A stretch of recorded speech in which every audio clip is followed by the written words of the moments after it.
حضور اکرم علیہ الصلوۃ والسلام کی زبان سے جس کے بارے میں جو نکلتا تھا وہ سچ ہوتا تھا۔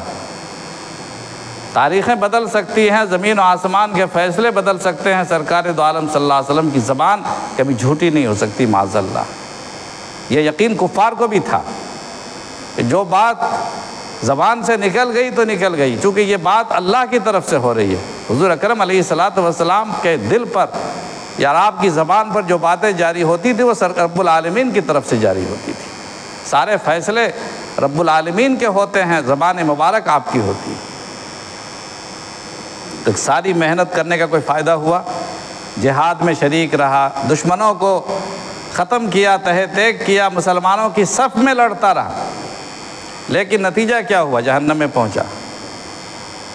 اور اسی غزوہ احد میں ایک اور آدمی کا واقعہ، حضرت ابو ہریرہ رضی اللہ تعالیٰ عنہ فرماتے تھے، صحابہ سے پوچھتے تھے کہ یہ بتاؤ کہ وہ کون سا آدمی ہے جو سیدھے جنت میں چلا گیا اور ایک وقت کی نماز نہیں پڑھی، ایک وقت کی نماز نہیں پڑھی اور جنت میں چلا گیا۔ بعد میں حضرت ابو ہریرہ رضی اللہ تعالیٰ عنہ، بعد کے زمانے کی بات ہے جب لوگ اس زمانے سے واقف نہیں تھے، اکثر لوگ دنیا سے جا چکے تھے، اس وقت کی بات ہے۔ اس وقت صحابہ میں حضرت ابو ہریرہ رضی اللہ تعالیٰ عنہ یا حضرت محمود بن لبید وغیرہ یہ زندہ تھے۔ تو لوگوں نے کہا کہ ہمیں تو پتہ نہیں کون آدمی ہے وہ۔ کہا کہ ایک آدمی تھا، اس کا نام تھا اسیرم۔ اسیرم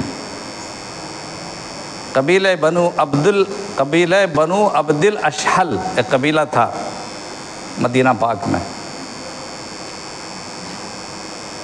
وہ پورا کا پورا قبیلہ مسلمان تھا